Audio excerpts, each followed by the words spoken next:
नमस्कार, crime report देखने जा रहे हैं आप। मैं हूं आपके साथ कमरुद्दीन खान। किसी भी इंसान की निगाहों में छल कपट, साजिश, फरेब, अंधी महत्वाकांक्षा ये सब कुछ नहीं दिखता है, लेकिन कोई ना कोई जहन हर वक्त लिखने की फिराक में रहता है, जुर्म की किताब जिसका हर पन्ना साथी इरादों से भरा रहता है। क्राइम रिपोर्ट खोलता है उन्हीं काली किताबों के पन्ने और करता है आपको आगाह कि हर वक्त रहें सतर्क, क्योंकि किसी भी गली में आपको मिल सकता है एक गुनहगार।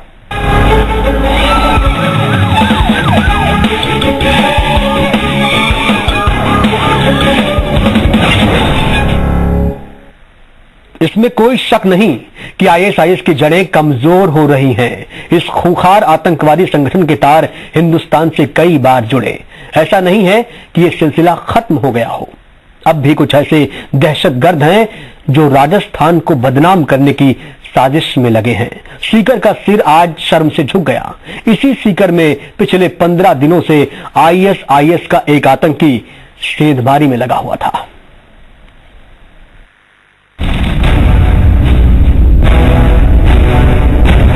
दुनिया का सबसे खतरनाक आतंकी संगठन आईएसआईएस कमजोर हो रहा है। उसके आतंकी भाग रहे हैं। इसी बीच एक और सुकून देने वाली खबर सामने आई है। राजस्थान के सीकर में आतंक का एक और चेहरा बेनकाब हो गया। आतंक के इस चेहरे का नाम जमील अहमद है। जमील को एटीएस ने सीकर से गिरफ्तार किया है। जमील पर इल्जाम है कि वो दुबई में रहकर आईएसआईएस के लिए फिनांस का काम करता था।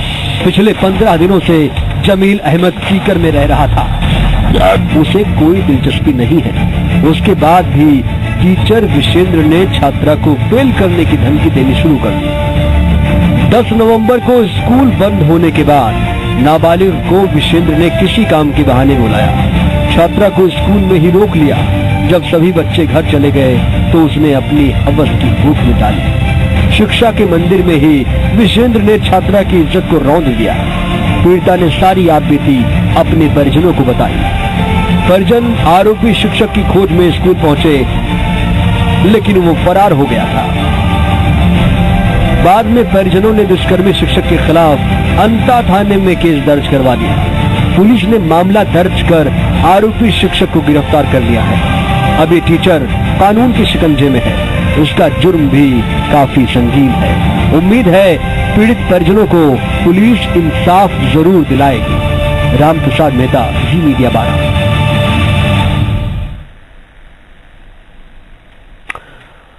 आपको हम एक मर्दानी की सेल्फी दिखाने जा रहे हैं। इस मर्दानी को कुछ लोगों ने छेड़ने की कोशिश की थी, अपहरण करने की कोशिश की थी, लेकिन इस मर्दानी ने हिम्मत दिखाते हुए उन नकाबपोश बदमाशों को ऐसा सबक सिखाया कि वो भागने को मजबूर हो गए। रिपोर्ट देखिए आप।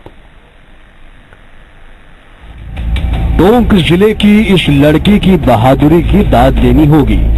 डिग्गी थाना इलाके में चांदसेल की रहने वाली सुगना धानका आज बाल बाल बच गई।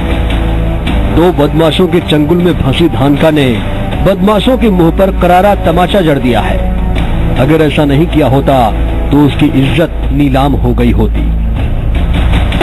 मैं 10 से 20 जाल निकाल के कचरा डालने गई ना बाहर, इससे तो नकाब पहुंचा है। जैसे मैं मुड़ी ना डाल के कचरा तो नकाब पहुंचा ने मुझे वहीं इधर उधर बोल दिया और मेरे मुंह में कुछ बोतल से उधर गया तो मैंने उनसे खींचातानी करके जैसे इधर की तरफ भागी ना, ने वही ठोक दिया। मुंह में था ना मेरे जो कुछ पदार्थ उन्होंने डाला था, नशीला पदार्थ, तो मैंने वही ठोक दिया।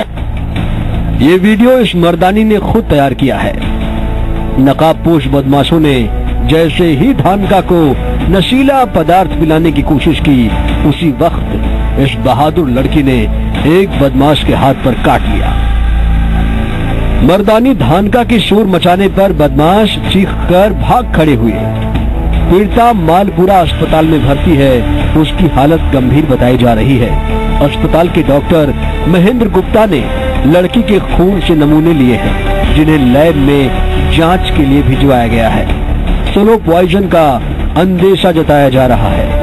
अभी एक लड़की आई थी अननोन पॉइजनिंग करके, तो थोड़ा डाउटफुल तो है, उसने कुछ इंजेक्शन कुछ लिया हुआ है, अभी उसका सैंपल ले लिया, ब्लड सैंपल, और उसका जो गैस्ट्रिक लवर किया उसका सैंपल दिया, उसकी जांच करके ही फिर पता चलेगा कि क्या है। ये ऐसा पहला वाकया नहीं है जब किसी लड़की का अपहरण करने की कोशिश की गई। मालपुरा सर्किल के पास 2 महीने पहले भी आधा दर्जन लूट की वारदात हो चुकी है।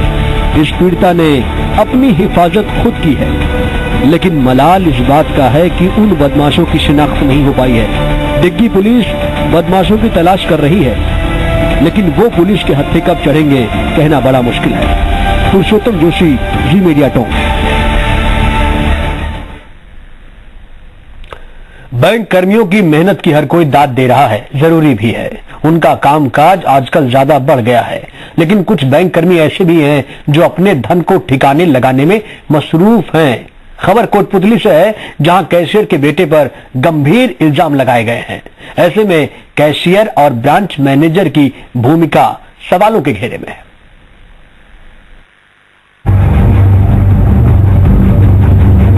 बैंक और 500,000 के नोट आजकल सुर्खियों में हैं। हर कोई बैंक की तरफ भाग रहा है। ये हंगामा बरपा है कोटपुतली के नजदीक बसई गांव के यूनियन बैंक के बाहर। ये भीड़ बैंक कैशियर के बेटे की हरकत से परेशान है।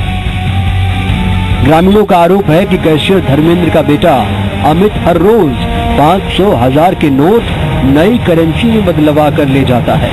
ये रकम 2 से 3 लाख रुपए बताई जा रही है। एक लड़का डेली आ रहा है, 3-4 लाख रुपए लेके जाता है बैंक में, और कैशियर का वो लड़का ऐसा कि, और मैंने खुद ये बच्चे उनसे बैग थे ना, मैं बैग को पकड़ के और पास वाली दुकान में बढ़ गया और मैंने चैन खोल के देखी, उसमें पैसे थे 2 लाख के लगभग। ये सर पूरा कैश नहीं दे रहे थे। सुबह हमने देखा, बाकायदा हमने देखा था बाहर से, गेट के बाहर से। तो ये मतलब क्या है कि पता नहीं कितने रुपए थे, मतलब अंदर से रख रहे थे, कुछ आईडी लेके आए थे बना के, तो वो अंदर रख रहे थे, वो हमने देखा था। उसके बाद में 2-2 हजार रुपए देख रहे थे। 3 दिन हो गया, 100 लोग देते पैसे, 100 को देते, उसके बाद में कैश खत्म हो गया, ये बोल के बंद कर देते। 3 दिन हो गए। ग्रामीणों ने हंगामा इतना तेज किया कि मौके पर पुलिस बल तैनात करना पड़ा। पुलिस ने बवाल खड़ा करने वालों को मौके से खदेड़ा और शांति भंग के जुर्म में आरोपी अमित को गिरफ्तार कर लिया। एक अमित नाम का लड़का है यहाँ पर, और न्यूसेंस कर रहा था, जिसको हमने हिरासत में लिया है। नहीं, अभी मैंने कुछ नहीं देखा। अभी बात की बात है, जांच का विषय है। अभी व्यवस्था बनाना काम में हमारा है। ग्रामीणों के आरोप के बाद जब जी राजस्थान न्यूज ने बैंक मैनेजर फूलचंद से बात की तो उन्होंने अमित का बचाव किया। फूलचंद ने ग्रामीणों के आरोपों को खारिज कर दिया। ऐसा नहीं है सर, वो इनके लड़के हैं तो ये जल्दी आ जाते हैं। सुबह तो वो मैंने पूछा भी था कैसे आए अमित, तो वो खाना लेके आए थे इनका, और साथ में शायद चेक था, तो वो चेक से उनका 10,000 रुपए का ये पेमेंट मेरे कोटपुतली ब्रांच से, वहाँ का अकाउंट है कोटपुतली में, तो ये उसका पेमेंट भी था, तो उस 10,000 रुपए का उसको पेमेंट किया था। ये चेक है तो सर उसका पेमेंट चेक से तो कहीं भी हो सकता है ना। और वो इनके लिए खाना लेके आते हैं, तो वहाँ लंबी लाइन होगी तो वो खाना लेके आते हैं, तो यहाँ से वो पैसा निकाला होगा। आरोपी अमित भी अपने बयानों में फंसता नजर आया। उसने बैंक से 10,000 रुपए निकलवाने की बात कही। जब पुलिस ने उसका बैग चेक किया तो बैग में रुपए नहीं थे। 2 लाख रुपए का नहीं है मेरे पास कुछ भी 2 लाख रुपए नहीं है मेरे पास। 24,000 रुपए है जो मेरे चेक से मैंने दे रखे हैं, और मेरे अकाउंट में जमा कराई रसीद मेरे पास है, आप चेक कर सकते हो उसे। 24,000 रुपए आप चेक सकते हो, देखो सर। नहीं निकलवाए नहीं है, अभी ले रहा था मेरे को अभी इनसे। नहीं, ऐसा कुछ भी नहीं है सर। जो पैसे मैंने लिए थे, फॉर्म थे मेरे पास 2 तो मेरे आईडी के, उससे लिए थे मैंने पैसे। कहीं ऐसा तो नहीं कि अमित ने उन रुपयों को बैंक में रख दिया हो।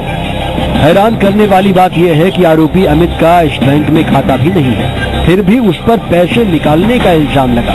पुलिस ने उसे गिरफ्तार भी किया। कहीं ऐसा तो नहीं कि बैंक के कर्मचारी और अधिकारी ग्राहकों का काम करने के बजाय अपने ही धन को ठिकाने लगाने में लगे हैं। अमित यादव, जी मीडिया, कोटपुतली।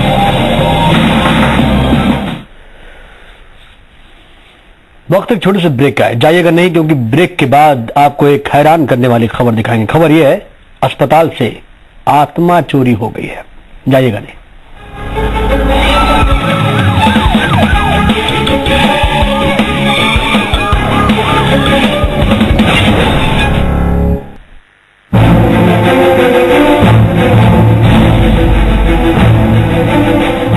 इस खंडहर नुमा भवन में कभी अस्पताल हुआ करता था। बात ज्यादा पुरानी नहीं, करीब 20 साल पहले की है। तब इस भवन में एक महिला वार्ड संचालित था। इसी दरमियान डोजा गांव की रहने वाली एक बीमार महिला की मौत हो गई थी। उसकी उम्र 40 साल थी, नाम था लीला रोत। लीला की मौत के बाद घर वाले अक्सर बीमार रहने लगे। लीला के बेटे देवी लाल का दावा है कि उसकी मां सपने में आई थी। लीला ने देवी लाल को अस्पताल से आत्मा ले जाने की गुजारिश की। अंधविश्वास में डूबे देवी लाल ने अपनी मां की इच्छा को पूरा करने की ठानी और ढोल नगाड़े गाजे बाजे के साथ पहुंच गया पुराने अस्पताल। फिलहाल इस भवन में परिवार कल्याण विभाग का स्टोर संचालित है। परिजनों ने स्टोर कीपर से स्टोर में ही तोड़ना टोटका शुरू कर दिया। आधे घंटे तक परिजनों ने पूजा के साथ कई प्रकार की क्रियाएं संपन्न की। टोटका होने के बाद सभी लोग लीला की आत्मा को लेकर गाजे बाजे के साथ अपने घर की ओर रवाना हो गए। लीला के देवरों के मुताबिक अब घर में खुशहाली आई। आत्मा अजर, अमर और अविनाशी है। उसे कोई मार नहीं सकता। वो दोबारा पैदा नहीं होगी, आत्मा को देख नहीं सकती। फिर भी इन लोगों ने वो काम किया जो जाहिलियत से ज्यादा कुछ नहीं है।